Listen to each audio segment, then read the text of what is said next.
Okay, thank you. Happy New Year. I'm going to call the January 9th, 2025 meeting of the Lexington Planning Commission to order. First item of business is the agenda. Any thoughts on the agenda or anything anybody wants to add to the agenda? If not, I would entertain a motion. I motion to approve the agenda. Is that right? Mhm. Yeah, okay, I It's motion That's to approve the perfect. agenda. Yeah. I'll second that. Okay, all in favor? Aye. Aye. All opposed? Okay, motion carries. Agenda is approved. Next item is approval of the minutes. Everybody had a chance to read over the minutes from our last meeting way back on December 12th. Any comments or concerns or anything people want to discuss in those excellent minutes? No, they look great, so I'll make a motion to approve the minutes as presented. I'll second that. Okay, all in favor? Aye. Any opposed? Okay, motion carries and the minutes for December 12th are approved. Next item of business is citizens' comments on matters not on the agenda. There are no citizens here who are not in some official capacity. I'm opening and I'm now closing. And so that is done. So for new business, our first item of new business is the cottage housing, which we're moving towards finishing up here. We've been working on for a while. And Arnie, do you have a staff report for us? I do. Just a quick comments. What I'm hoping to achieve tonight, other than killing a frog in my throat, is to have a final and then have you all authorize us for advertisement of a public hearing. Great. So that would be the first public hearing now that we're hopefully after tonight, we will be done with this draft, get it out for public comment, hold a public hearing, and there will inevitably be additional changes at that point. But that's what we're hoping to accomplish this evening. Great. So if you don't mind flipping with me over to page 22. The last meeting, we had a good long conversation about a number of different items. Some of them were just a little bit about formatting, some of them about grammar, some of them about striking, some of them about references. So this little follow-ups is just a quick review of the changes that we made. I'm going to go through this really quickly, and then we can go through sort of page by page and hit any of the things that are either highlighted or in red in particular.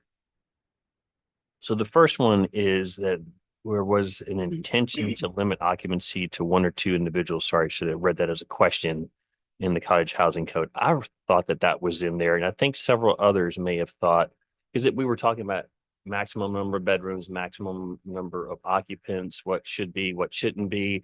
And I would have almost given everybody $10 that it was actually in there that this one or two.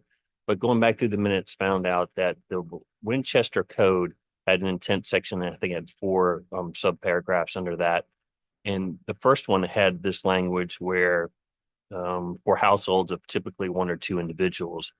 But your desire was to not use that paragraph, but use the 2 paragraphs following that, and then supplemented that with something from Shoreline, I think it was. So that's why it may be in our memory, but that was not what at that time what was desired. So that idea of 1 or 2 individuals sort of in the intent section was not what you wanted at that point. We'll still change it back. We've got it highlighted. That'll be the first thing that we get to when we actually get back into the code itself. Any questions there? No, but as far as that, are we looking at this, or are you just answering some of the questions? I'm just answering some of the questions. We can flip Oh. back and forth if you want. I was thinking about just blazing through this follow-ups and then going line by line, but we Okay, can do it that- either way. That's fine then.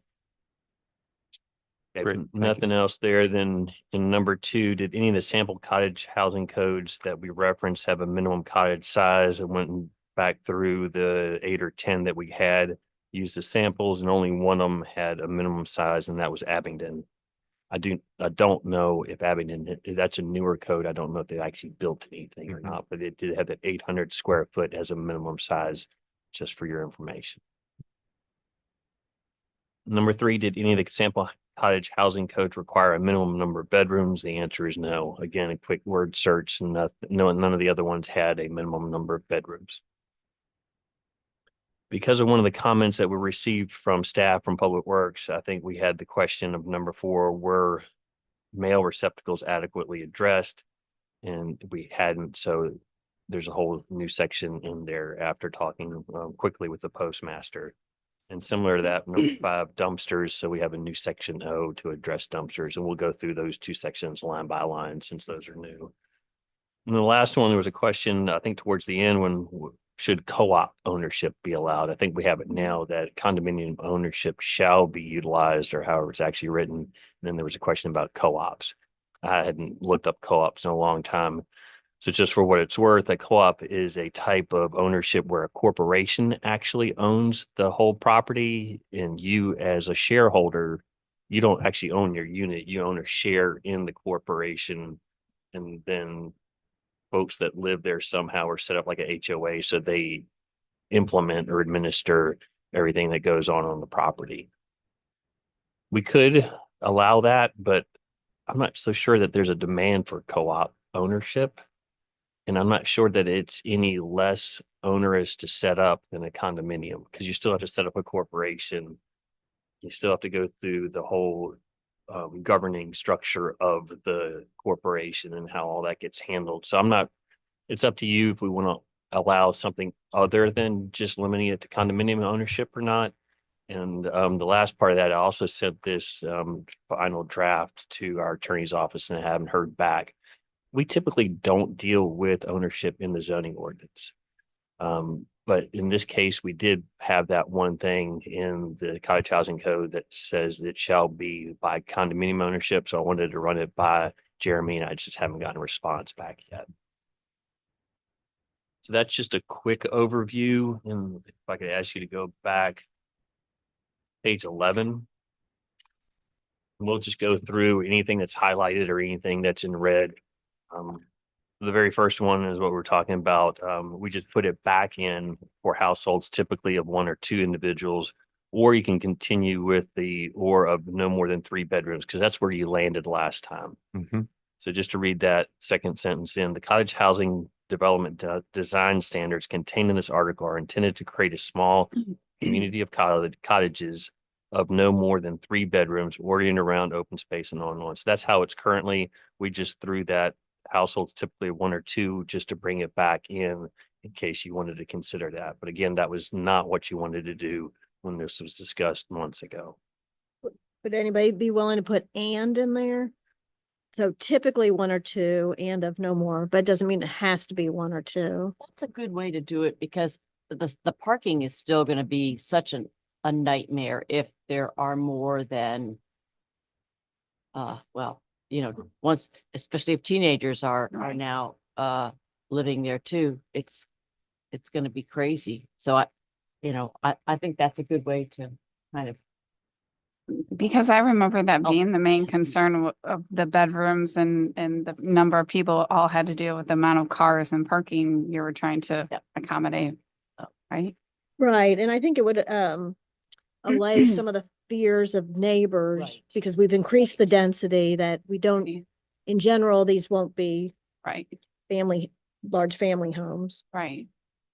So this would not commit us, like we would not be making a rule that these households would have to have, right? We wouldn't be Right. broaching that. This is more of an aspirational claim about the typical unit in one of these developments, right? Because the other concern, of course, that we talked about in somewhat last time is just not wanting to be overly restrictive and wanting these to be available to like households of many sort of sizes and structures, right? Not constraining that too much. Correct. But when we get to the density, Yeah. we got to make sure that 3 bedrooms, if that is the maximum, that we have that somewhere else in here. And I can't remember off the top of my head.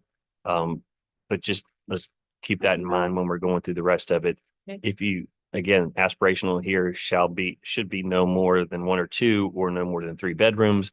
But if you absolutely want to limit, we may want to put the 3 bedrooms in somewhere else. So I kind of think that's where you Yeah. Mm. I think up last time. that's where it seemed to me, if you all agree, where it ended up last time, is that we Mhm. thought we actually don't want to be in the business of trying to like legislate the sizes of household units here, right? But that you could put a constraint on the number of bedrooms there. Am I remembering that? What I Right. sort of recall along those lines is you really, because the actual occupancy is so hard to actually prove, Mhm. that I think you landed more on maximum of 3 bedrooms because that's easier to prove. And we talked also about scenarios that we wanted availability to be there, right? Like single parent with a Mhm. couple kids, things like that. We don't want them all to be excluded from, Mhm. right? Yeah, and if it was just one or if it was just a couple, they can have that other bedroom as an office or multiple other uses. So what do we think of Leslie's and suggestion? I think that helps. Mhm. Yes. So Arnie, you said that originally we did not want to have the wording of like limiting it or typically 1 to 2 individuals, right? It feels like, is that going to make it like for somebody, these are likely to be more affordable. Yeah. Likely, right? Like I lived in a 900 square foot, I raised my kids in a 900 square foot, 2-bedroom condo, like 7 years. We lived in this tiny little space and it was perfectly doable, right? And so it feels very limiting to say like 1 or 2 individuals. That's how I felt last time too, but I wonder, Like and the still bedroom thing do. seems Yeah. like totally, like, Yeah. there's only so many people you can fit in a bedroom, Right. right? You can't prove it to Arnie's point, like how many people are really living there, if you're Yeah. restricting the amount of bedrooms, then Mhm. that's a different scenario, right? Yeah. I would suggest that this is just the purpose and intent, and it explains why we limit it to 3 bedrooms and small square footage. Again, it doesn't limit you to 1 or 2, but I think it kind of helps explain why we're designing these buildings like we are. Mhm. But I mean, I'm fine if you think it's confusing, but I think it kind of, gives a little background. I Mm. see what you mean. It's like a broader category and then later Yeah, it's explained. right.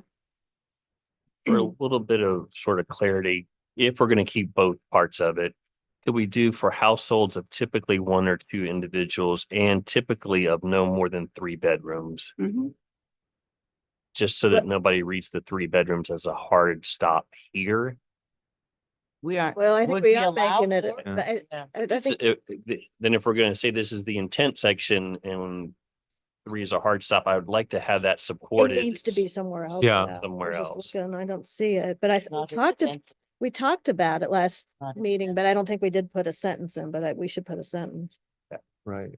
Mhm. So is everybody just accepting right now of the and keeping both of those in, and then we'll figure out where the 3 bedroom hard stop is somewhere else? I'm not, I mean, I'm not sure if we're all 100% there yet, not to belabor the point, but I think, these, um, like these issues came up with the, um, oh my gosh, Accessory dwelling? accessory dwelling units, as well. And I think we could foresee those same kinds of questions being raised. I get the sense that this is aspirational, so kind of more symbolic. And I don't have super strong feelings about the following, but it did seem like we'd kind of gotten to a place last time of, well, we'll actually put a hard cap on 3 bedrooms rather than just trying to get into making statements about the size of the household counted in persons at all. But you've brought it back up, and I'm wondering if there's any reason that you think it's especially important that we be attentive to this, or No, it was simply the leftover from the last discussion. Several of us, I think, had this understanding or thought that that 1 or 2 was still in there. I remember trying to look and find it, but then going back through the minutes of other meetings, realized that that was something that you had discussed previously. So this is just bringing that, not saying because of that last discussion that you really need to consider having the typically 1 or 2 individuals in there because of some sort of staff recommendation. Is just to follow up with that comment that we had last time. Mhm. And again, I thought for sure that it was in there, but it wasn't because it had already been taken out. Right. In the sense that you're only going for number 2 and 3 out of that previous edition Yeah. or version of the Winchester Code. Mhm. Is there a formulation that's softer, that somehow resolves the concerns? Like if it said something like for households, typically of several persons or something like that, does that resolve concerns, or does it muddy things more? Yeah, I'd either put it like it is or not put it. Or in. not, like just go to the no more than three Right. bedrooms? Is there anything wrong with just removing it and saying typically no more than 3 bedrooms?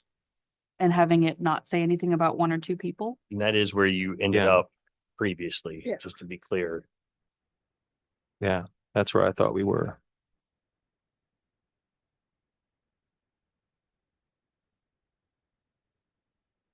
And again, this is your aspiration. I don't think it's wrong either way, Mhm.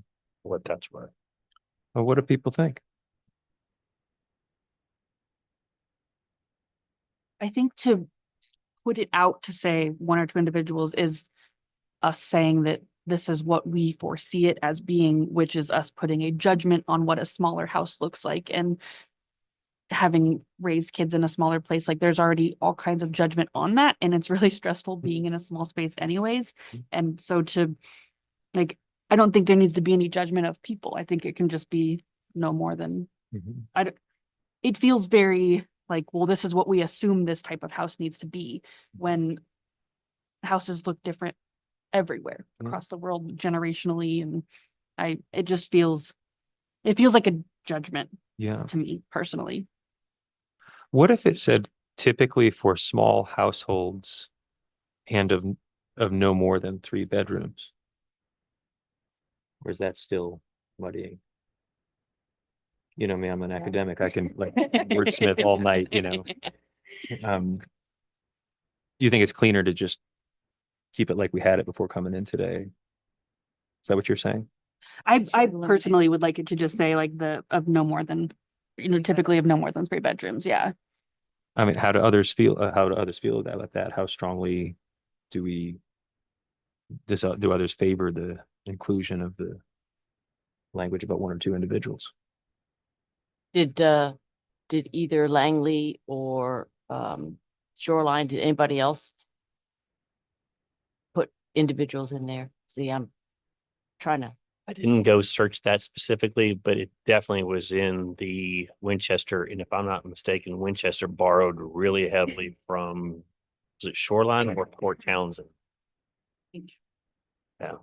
So it wouldn't surprise me if that one had it as well. And I thought that maybe was even in the Ross Chapin book. I thought that was the whole purpose of cottage housing, and that we're actually relaxing it some.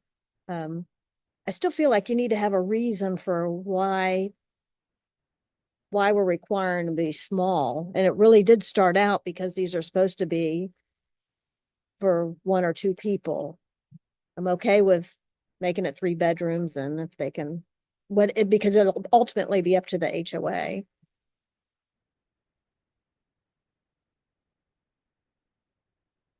Right. The HOA can get into stuff like that, but we can't really get into actually legislating number of persons in housing, right? So this is what we mean by. We could, I mean, we did with accessory dwelling, but we're Right. saying as a group, we don't want to, but we're explaining why we set parameters like we did. Yeah. And part of Uh, it was we intended for it to be for small So in you houses, get households. double the density, you get more density, Right.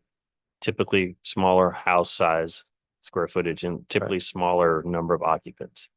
Right. Could you possibly sort of soft pedal this and say, to create small community of cottages for smaller households and of no more than 3 bedrooms? See, like I'd be fine with something like that. That's Fine. the kind of formulation I was sort of going for. Yeah. smaller Right. households. Yeah. That works. Or smaller household. I think what's nice about that is that it still articulates the aspiration and the purpose, but it doesn't sound as prescriptive or judgy like about, Mhm. yeah. Mhm. Is that, I think that sounds are we great. all happy with that? Terrific. Do The you, next item that's in red there, alternative designs may be considered to determine whether they accomplish the objectives of this article may be considered, sorry, I didn't say that right. Alternative designs may be considered to determine whether they accomplish the objectives of this article. I think the idea there from that last conversation was even if we had alternative designs, we don't have a way to really handle those in a separate format because other ones are going to do a by right and the alternatives are going to come up in the CUP. We're going to do it all in a CUP and are fairly prescriptive on what we're wanting. But this just says, and if you have something slightly different, we'll also consider that. I think that's the intent of that particular statement. If you have a better way of skinning this cat or of designing this development, then go ahead and show that and we'll grade it as best we can with what we have for regulations.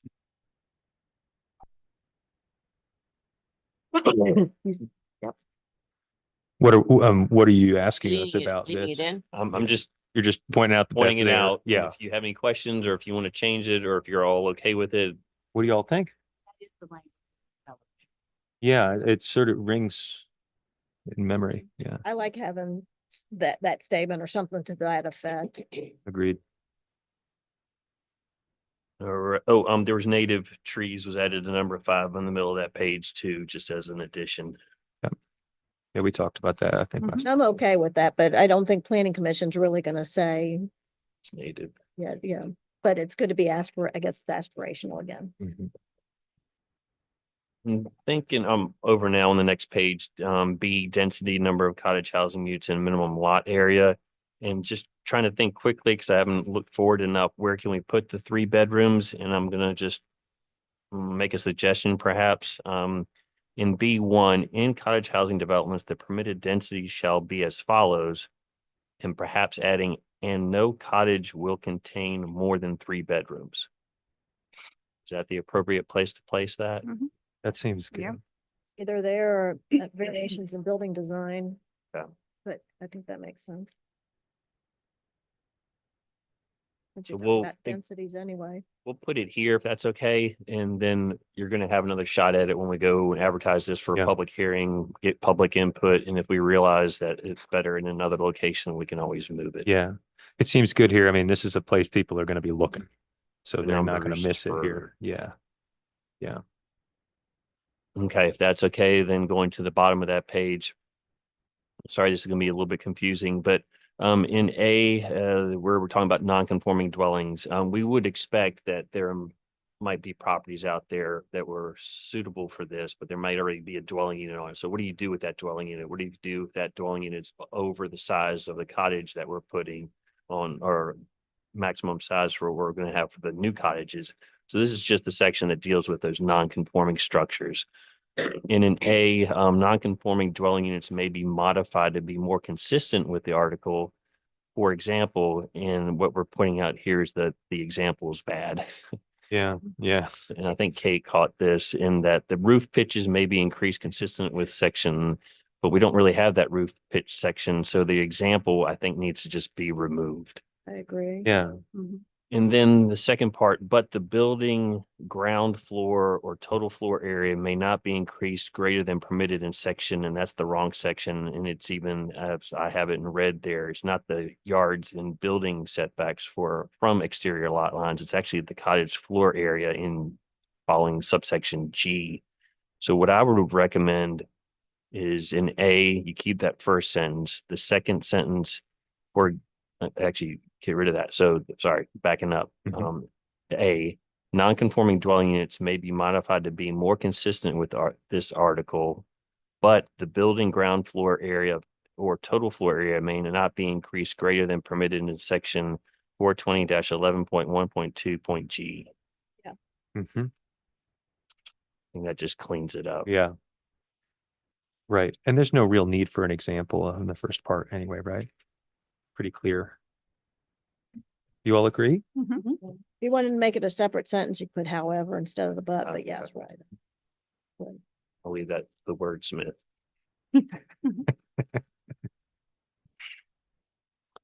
If we're good there, then over on 13 with variations in building design, there was a new sentence there. I think this is the one that may have taken us a while to craft. But what you all came up with is cottage housing developments are meant to be meaningfully integrated into the broader community to create a common space for the cottage community and to maintain private space for the residents of the cottage units. I like the sentence. It seems like it's in the wrong place. I would suggest maybe moving it up before the sentence in front of it. Because the sentence in front of it kind of follows up to, but everybody read it and see if that's what they had done. Oh, I see your point. Yeah.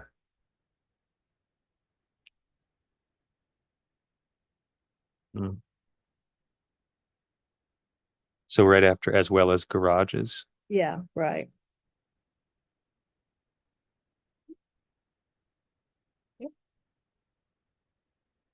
Makes, Mhm. you all agree? Yep. I think that's great. I love the sentence.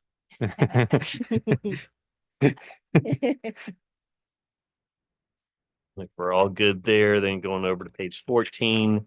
We talked about staggering the cottage orientations, window locations, landscaping, and other techniques should be used to support privacy. Nothing there. Then the next one, F1. We had I think Shannon requested that we have this convention where one of the early ones says, after the objective, the following requirements must be met at a minimum. And you'll see that in a number of these just for consistency. Yeah. So we're just bringing that forward. That's great. And that's true for cottage floor area further down on that page. And again, on page 15 in I, cottage housing development building separation, again, it's that convention of bringing that forward, as is in J on further down the page. Can I, before we jump over that, can we just look at I1A? Am I interrupting your flow here? Yeah. So, that sentence reads a little clunky to me, that all buildings within a housing development shall maintain a minimum separation of 10 feet from cottages within a cottage housing development. I think it's resolved if you just change the A before the second mention of cottage housing development to the. Does that make any sense? 10 feet from cottages within the cottage housing development. Yeah. I mean, How about just from other cottages yeah, within the cottage? I don't think it's critically important. You know what I mean? Yeah. But yeah, from the other cottages Okay. Yeah. would be Revise. clear. I think that's good. You all, does that all sound fine to everybody? Anything else on page 15? Please don't hesitate to interrupt me. Over on 16, private open space, again, is that convention of the following private open space requirements must be met at a minimum. Anything else on 16? Nope. 17, trees and vegetation. I'm not sure why this is underlined. Kate might be able to help me there, but cottage housing development should be designed to incorporate existing trees to the extent possible with an emphasis on native species, because that was a focus last time. And then the last sentence there in 1, native species of trees and plants are recommended. I think it's underlined because it was sort of a suggestion by Shannon, but not necessarily agreed upon. Or placeholder. Everyone okay with those I like two? those. Yeah. Because we're not like prescribing it. Right. It's a goal. Yeah. Yeah. You, I'm okay with, You okay? yeah. Yeah. suggesting it. Mhm. Mhm. And then in M, again, that convention, the following low impact design techniques are recommended as opposed to required. That's the little change there. And then adding rain gardens in that list in A. Was there any objection? We'll move on.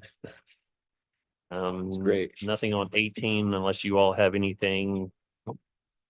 On 19, Kate had the fun task of moving some squiggles around. yeah. Right. So in C in particular, they had, I think, between the parking and the cottages, an area for buffer, but that's not how we have our landscape buffers for parking lots. We actually have it between the parking lot and the street. So Kate squiggled in that little area between the non-primary street and the parking lot, It's great. so that we have that consistent with Yeah. what's in our landscape standards for parking lots. Actually, much more difficult to do.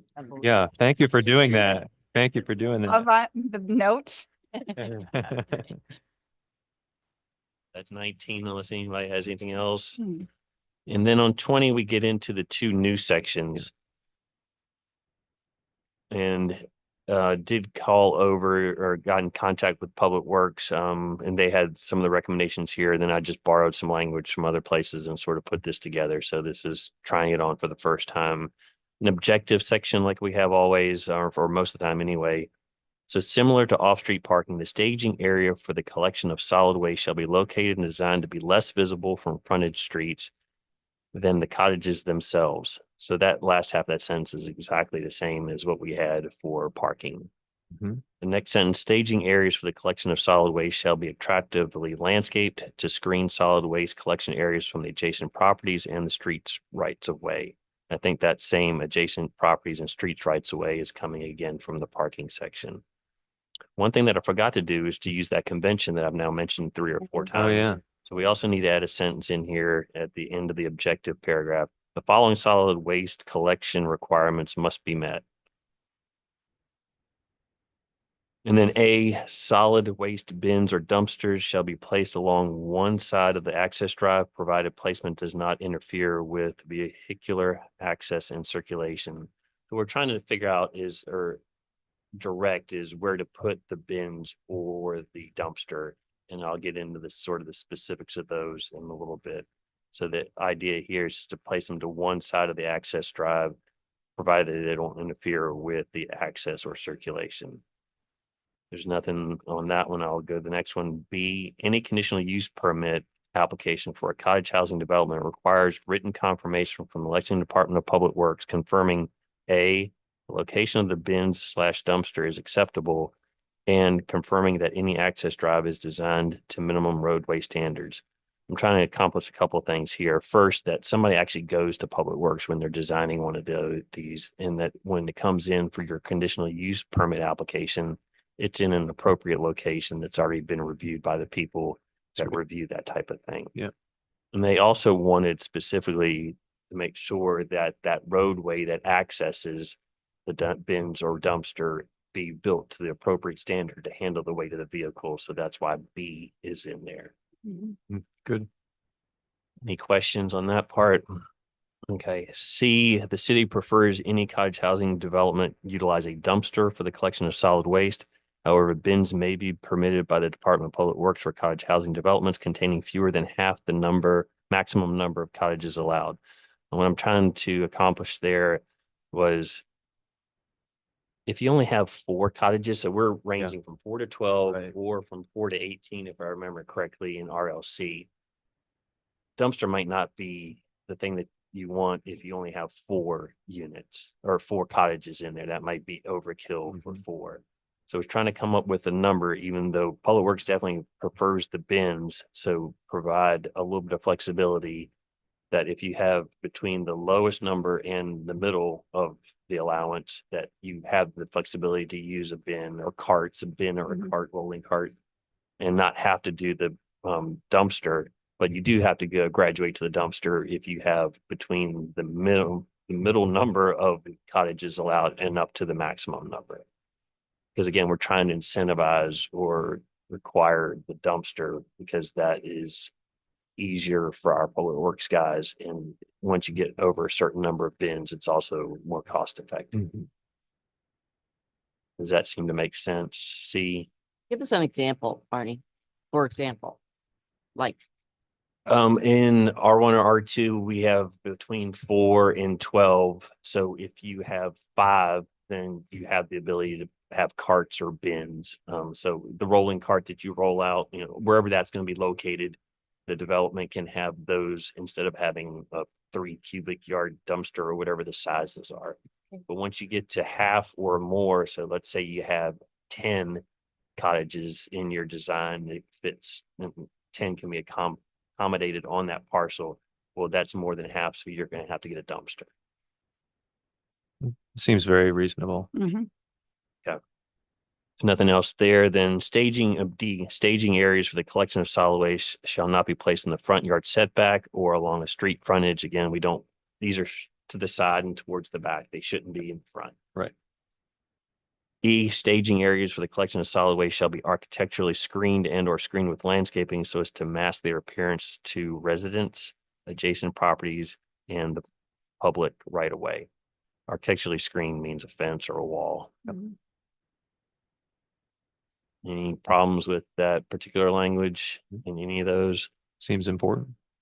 Okay, jump into mailboxes, called over to the post office, and I think I talked to the postmaster. But whoever I spoke with knew exactly sort of what the requirements. They definitely want to review.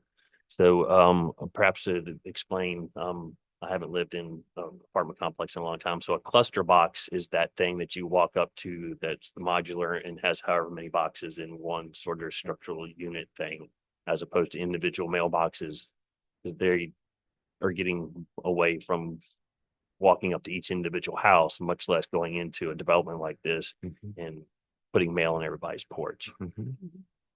So the objective is cluster mailboxes or other appropriate mailboxes must be safely located so that customers are not required to travel an unreasonable distance to obtain their mail, and so that there is sufficient access to mailbox locations with adequate space for carriers to deliver and customers to retrieve the mail. That could be their mail, perhaps, but the mail. In A, mailboxes in new cottage housing developments shall conform to the requirements of the United States Postal Service. That might be kind of a duh, but it's in there. B, any conditional use permit application for a cottage housing development requires written confirmation from the local postmaster confirming that A, the type of mailbox to be utilized, i.e. cluster mailbox, or that is a cluster mailbox or other appropriate mailboxes, and B, the location for the mailboxes. That might not be written terribly well, but again, the idea is if somebody's going to design one of these, they need to go talk to the postmaster and get approval for the type of box and the location of the box. So you could just say like confirming the acceptability of A and B, something like that. Okay, confirming the acceptability of the type of mailbox A and then the location. Okay. Yeah, those two sections are good. I'm glad Mhm. we added them. Whoever brought that up, that was a good catch. I agree. I read it in preparation. I thought this is really important. They seemed well done. There's nothing else on page 20. Going over to 21, it's again that convention of filing requirements must be met. Anything else on 21? There's a typo there, mechanical. Oh. Under R. R in blue. Mechanical. Oh, you're right. Oh, yeah. Also, Thank you. to me, it was a tiny bit confusing where the title for that was exterior lighting and mechanical utility equipment. Noise, Because they're not related. noise, well, should you say something like I don't, restrictions or something, just so that Does it help to just to really shorten it? Exterior lighting and noise in the heading. And then when you go actually read B, then you realize it's mechanical and utility equipment noise. okay.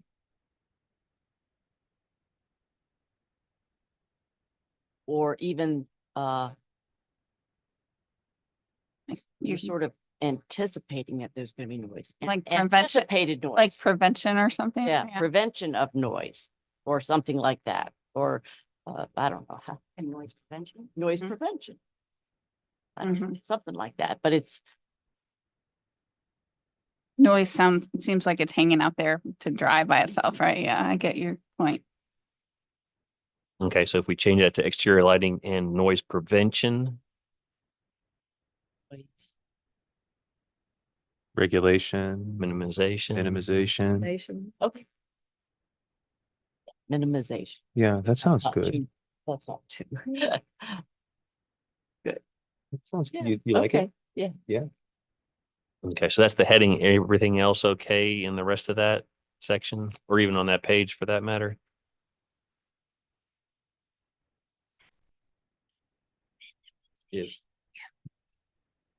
If so, on page 22, the only other note that we have there is co-ops, and we've sort of already discussed that at least quickly. Any feeling on, do we want to also allow co-ops? Oh, and this could also be a placeholder because I might have some direction from the attorney's office anyway, but barring that or whatever we advertise, I'm not sure I'll get that in time. We want to say something at least as a placeholder about co-ops. How does that work? Do you know when you buy and sell those then? I mean, in a co-op situation? There has to be a mechanism for it. So you're buying a share, so then you're selling your share, I guess, which gets you into the. So there's got to be a market for them. I'm just not familiar, and I've not heard of the word co-op except for, and I cannot think of his name. He was pushing co-ops for a long time here, but I'm not aware of any co-ops, and I don't know how that transaction actually occurs. Right. Yeah, I think I'd rely on the attorney. It's Yeah. the attorney. If he doesn't have an issue with it, I don't see a problem, but And certainly, I agree with you. I don't think it's I don't think that's something people are looking for here. I think this is just something from John. He just, well, what about? And I don't Yeah. think he was pushing it necessarily. He just thought, well, Right. have we Right. considered it, or is it a possibility? So do you think we'd be better off including some reference to it pending what the attorney says, or would we be better off just leaving it out for now and posting without it? Like, and then we could always bring it back in after the public hearing. It's a if good we I question. get it suspect B. B, Mhm. yeah. Yeah, because then you'll find out if somebody has actually entertained that idea. Mm-hmm. Then, yeah, of course, we're going to add that. We've already thought about it. Do others agree with that? I do. Yeah, you sound, I think that's- sounds like we're all on the same page. Unless you have anything else, I think that we will put that together with your blessing. We will then advertise for the next available planning commission meeting, which I think I'm certain we can make minimum advertising requirements for the first meeting in February. I think that's true. I mean, do you need anything like a motion and a vote for that, or just us saying, go for it? I think we're actually good. Good. Yeah. Do we all agree? I mean, I think seems like we're all on the same page and ready to go, right? Mhm. Thanks. Yep. Thanks a lot. It's exciting stuff, I think, It is. you know. We're certainly grateful to be here at this point and be able to advertise it. I would like to say that as far as I'm concerned, the formatting is now not funky, so Yeah. if I've missed something, let me know. Well, and Thank thank you. you to both y'all. You Yeah. both had to do a lot of research to get us to this point, and Right. you made it easy for us. Mhm. Absolutely. Definitely. Yeah. All right. So, well, we haven't had public comment. I guess I should request public comment, but there is no public not here in official capacity, so it's opened and now closed again. Should we move on to the next item of new business then, which is the review and possible revision to planning commission, well, the revisioned planning commission annual report. You have a staff report on that? No, just simply to say that we typically put the draft together. This is your report. It's actually required to go to council. Right. So the chair will providing this report to city council at their next meeting next Thursday. We take the first stab at it. We're not wed to any of this.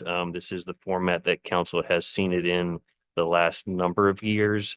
But certainly open to any suggested amendments to that first part on page 24. Just to explain 25, we typically list all the different types of applications that you have reviewed and give them a sense of what's been approved and hasn't been approved. And of course, most of the time, everything is approved. And then last year, I think was the first time that we had this the matrix where we have the land use strategies and sort of show what we've accomplished Yeah. already in the comprehensive plan specific to the land use strategies. And I just took a quick, because I didn't have a whole lot of time over the holidays, and took a quick stab, and I'm certain that I haven't gotten all the statuses 100% correct. So if you could eyeball those and make sure that I haven't missed something. But let's say half of these were already in there and we added a few more to the status column. So what you typically see in the comprehensive plan is just the first 1, 2, 3, 4 columns.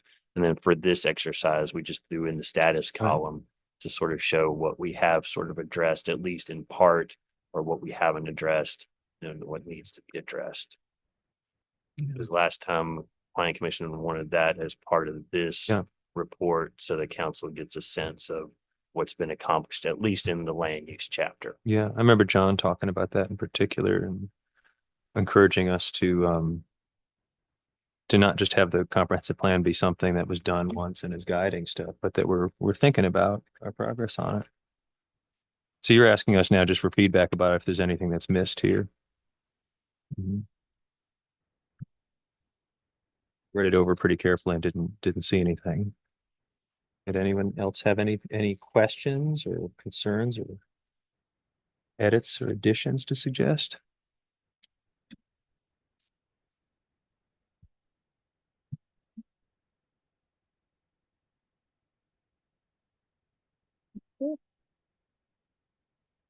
And what do we think about the ones that where there's nothing there yet, those several towards the end? Like, should we as a body be looking at that and thinking about how does that fall within our purview to be thinking about that kind of stuff? I believe so. Sometimes there are going to be budget constraints, CIP, maybe not direction directly from council on certain things, but you're going to have an ability here shortly to review that anyway, because there's going to be a review of the comprehensive plan Right, anyway, at right. some level that I think council still needs to be establishing, whether or not it's a full-blown rewrite, which I don't presume is going to happen because that's what happened 5 years ago, a complete and thorough update to that document. So my presumption is we'll be looking at maybe more targeted areas such as housing, because that's one that's really, we're going to have some data at some point soon. And then that's just a pressing issue. So they may have a focus on reviewing maybe that section or a limited 2 or 3 sections Yeah. as an example. So in that will sort of program what we're going to be doing in the near future. And hopefully it does address some of the things that haven't been already Yeah, marked here in the status column. great. It's just also really nice to see how many things have been addressed, at least somewhat, right? That's any other comments or feedback about this? Arnie, do you need anything else from us on this right now? Just a general heads up, everybody's okay, no amendments needed. Yeah, we'll hand it over to Janie tomorrow so she can get it on the council packet for next week. And then Shannon will be presenting that to council, as will the ARB chair and our Board of Zoning Appeals. Those are the 3 annual reports that have, just for your information, have to go to council every year. Terrific. And thanks again for the effort that goes into preparing that report. Much appreciated. Okay, moving along to other business. Do we have a zoning and planning report? Yes, quickly, just to make you aware, we do have a court date on Monday, for a home occupation violation at 711 Thornhill. We don't have to go to court all that often, but this is the second time, at least since I've been here with this particular gentleman. We have home occupation standards. You're not supposed to change the exterior character of a dwelling unit. And now we added back in the middle of the summer, no outdoor storage specifically. And this gentleman is storing commercial and industrial equipment on his property and has been for a long time. So that's something that I'm going to have help with from Julian Harf with the same law firm as Jeremy is in, but Julian tends to do more of the code enforcement stuff from what I can tell. So he'll be accompanying me, or I'll be accompanying him to court on Monday. If there are no questions on that, the only other item I have, we will have a COA application for entrance corridor soon for your review for signage for our temporary offices. Just to make you aware, City Hall is going to be renovated if the bids come in with appropriate figures on them and not astronomical. If that happens at the end of this month, I think it is, then we will be moving our offices in particular. We'll be going to 539 East Nelson Street, which is one of the old banks. Lewis Gale's on the first floor and we'll be on the second floor. Also And KFC. across from KFC. We can see KFC from the second floor for sure. So there's gonna be a couple of signs, or maybe up to 3 signs that need to be approved through the entrance corridor certificate of appropriateness process. Can't promise you that'll be at the next meeting, but it'll be soon. And that's all I have for a zoning report. Great. Thank you very much. Leslie, do we have a city council report? Yeah, we met last Thursday and we had the public hearing for the CUP for the Bank of the James, and it was approved unanimously by council. And it was a pretty short meeting.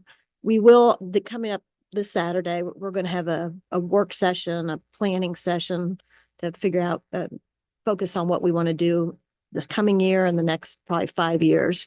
And if we have time, one of the discussions will also be downtown, what in more talk on creep and what we want to see in general downtown. That's all I have. Wonderful. Thank you. Well, there's one item left. So does anybody, I move to adjourn. Second that. all in favor? Aye. Okay, it passes. We're adjourned. Thanks very much, everybody.